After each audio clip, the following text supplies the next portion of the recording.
नमस्कार दोस्तों, SN2 class में आप लोग स्वागत है। आज हम लोग पढ़ेंगे वेग और त्वरण के बारे में हम लोग पढ़ेंगे। चलिए आज हम लोग स्टार्ट करते हैं, वेग के बारे में पढ़ते हैं, वेलोसिटी के बारे में पढ़ते हैं। देखिए वेलोसिटी जो होती है, वेग जो होता है, इसको हम v से प्रदर्शित करते हैं। इसको हम v से इंग्लिश के देखिए, पहला वेलोसिटी है, पहला अक्षर क्या v है, जिसे हम v से प्रदर्शित करते हैं। अब वेलोसिटी होती है क्या, जैसे हम लास्ट क्लास में हम लोग पढ़े थे, चाल के बारे में पढ़े थे कि प्रति एकांक समय में तय की गई दूरी को चाल कहते हैं। तो उसमें हम लोग सबसे पहले क्लास में हम लोग पढ़े थे विस्थापन और दूरी के पढ़े थे। शॉर्टकट दूरी मतलब शॉर्टकट दूरी तय करते हैं तो उसे विस्थापन कहते हैं, और घूम के जाते हैं तो उसे दूरी कहते हैं। अब बताओ, दूरी जिसे कहते हैं तो उसमें तो चाल आता है, लेकिन विस्थापन जिसे कहते हैं, डिस्प्लेसमेंट जिसे कहते हैं, उसमें वेग आता है। तो इसलिए इसकी डिफिनेशन, आसान से डिफिनेशन हम लोग बोल सकते हैं, विस्थापन में परिवर्तन की दर को वेग कहते हैं। विस्थापन में परिवर्तन की दर को वेग कहते हैं। परिवर्तन की दर को वेग कहते हैं।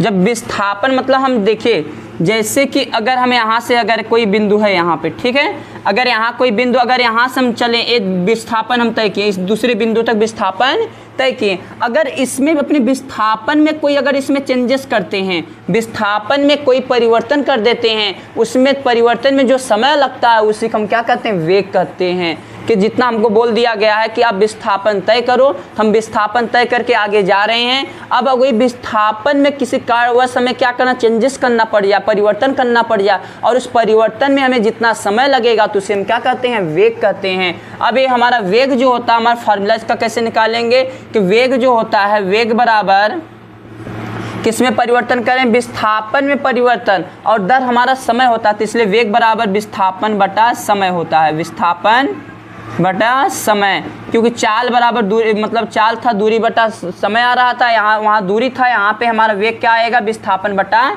समय आ जाएगा। ये तो हमारा क्या होता है, फार्मूला होता है। अब इसका मात्रक, वेग बराबर विस्थापन बटा समय, इसका मात्रक जो निकालेंगे हम, हाँ, तो मात्रक इसका एसआई मात्रक जो होता है, एसआई मात्रक निकालेंगे। विस्थापन हम शॉर्टकट दूरी एक तरह तय कर रहे हैं, लेंथ मत कर रहे हैं, लंबाई में कर रहे हैं, तो इसलिए यहाँ पे क्या होता है, मीटर पर सेकेंड हो जाएगा। अगर इसका सीजीएस मात्रक निकालेंगे, सीजीएस मात्रक निकालेंगे तो इसका सीजीएस मात्रक हो जाएगा, विस्थापन यहाँ मीटर था, सेंटीमीटर अपॉन सेकेंड हो जाएगा। अब इसका और हम लोग जानते हैं, ये देखिए हमारा यह एक सदिश राशि है, एक सदिश राशि है, सदिश राशि है।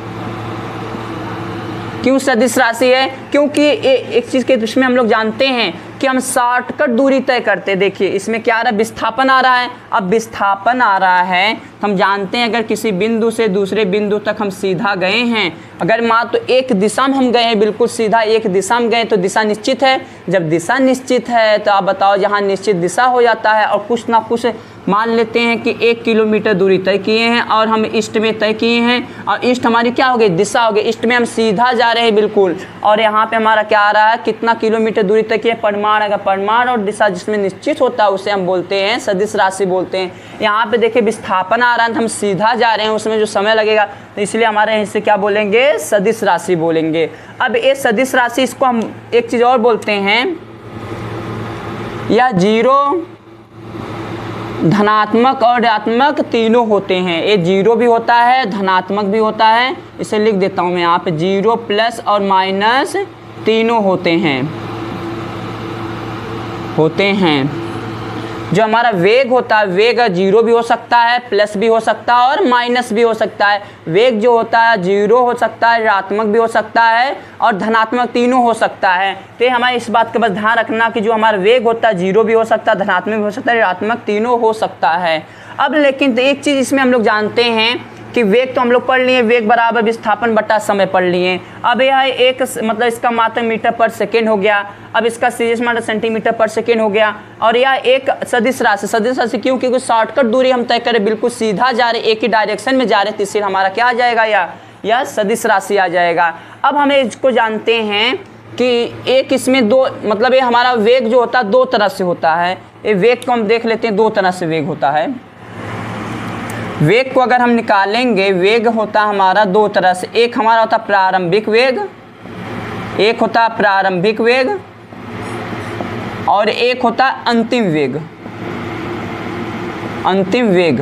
अभी अंतिम वेग प्रारंभिक वेग का क्या मैटर है, इसको हम लोग देखते हैं।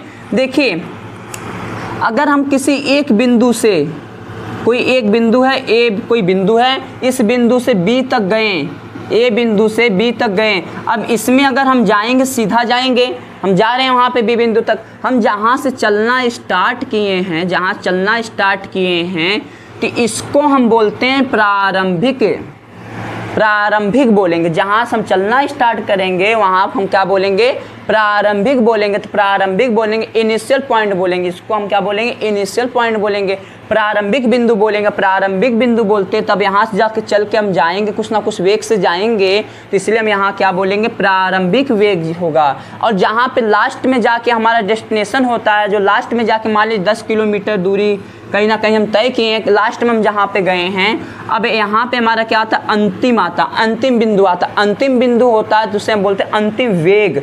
अंतिम वेग जब निकालेंगे, हम लोग एक चीज़ जानते हैं कि यहाँ से यहाँ तक मान लीजिए हम 10 किलोमीटर दूरी तय किए हैं, ए बिंदु से बी बिंदु तक हम कितना दूरी तय किए हैं, 10 किलोमीटर दूरी तय किए हैं।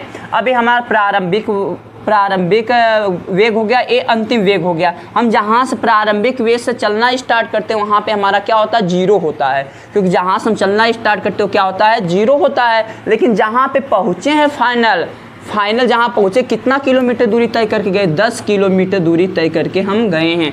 तो इसलिए हम जहाँ तय करते हैं फाइनल वाला वेलोसिटी होती है, जो हम इसको बोलते हैं अंतिम वेग होता है, जो फाइनल वेलोसिटी होती है। और स्टार्टिंग जो होता है, जहाँ चलना स्टार्ट किए हैं, ए जीरो होता है। अब ये 0 से 10 तक हम गए हैं, तो बताओ ए जीरो जो होता है, जहाँ प्रारंभिक बिंदु होता, प्रारंभिक वेग होता, प्रारंभिक वेग क्या हो जाता है, जीरो हो जाता है। लेकिन अभी इसको हम लोग करेंगे, गति का नियम जब आएगा, गति का नियम हम इसमें देखेंगे, प्रारंभिक किसी वस्तु को फेंके हैं, तो वस्तु जा रही ऊपर, गुरुत्वाकर्षण बल अपनी तरफ खींच रहा है, और फिर वहाँ पे एक क्षण ऐसा आएगा जहाँ पे कुछ क्षण के लिए रुकेगी, फिर वस्तु नीचे आ जाएगी। जब नीचे आएगी तो वहाँ जहाँ रुकेगी तो वहाँ अंतिम वेग जीरो हो जाएगा। उसको हम लोग आगे अभी देखेंगे, पढ़ेंगे, बस ध्यान रखिएगा प्रारंभिक वेग यहाँ जीरो हो जाएगा, फिर ये अंतिम वेग क्या आता है, 10 किलोमीटर आएगा। तो हमारा प्रारंभिक वेग जो आएगा तो इसको हम यू से डिनोट करते हैं, और अंतिम वेग को हम वी से डिनोट करते हैं। बस इतना बात ध्यान रखिएगा, प्रारंभिक वेग को यू से, अंतिम वेग को यू से डिनोट करते हैं। ये तो इतना हम लोग पढ़ लिए हैं। अब एक टॉपिक और हम लोग पढ़ लेते हैं, जो कि जिसका नाम है त्वरण। त्वरण के बारे में हम लोग पढ़ लेते हैं। त्वरण किसे कहते हैं, त्वरण मतलब एक्सीलरेशन, इसको ए से प्रदर्शित करते हैं, एक्सीलरेशन। त्वरण क्या होता है, अभी हम लोग जाने हैं कि विस्थापन में परिवर्तन की दर को त्वरण कहते हैं। विस्थापन में जो परिवर्तन करेंगे उसमें जो समय आएगा तो उसे हम क्या कहेंगे, मतलब विस्थापन परिवर्तन करेंगे तो उसको हम क्या कहते हैं, वेग कहते हैं। विस्थापन में परिवर्तन की दर को वेग कहते हैं। लेकिन एक चीज़ देखो, यहाँ पहले हम विस्थापन में परिवर्तन किए तो वेग आया, अगर वेग में परिवर्तन कर देंगे तो क्या आ जाएगा, त्वरण निकल जाएगा। इसलिए इसकी डेफिनेशन क्या हो जाएगी, वेग में परिवर्तन की दर को त्वरण कहते हैं। वेग में परिवर्तन की दर को, परिवर्तन की दर को, वेग में परिवर्तन की दर को त्वरण कहते हैं, त्वरण कहते हैं।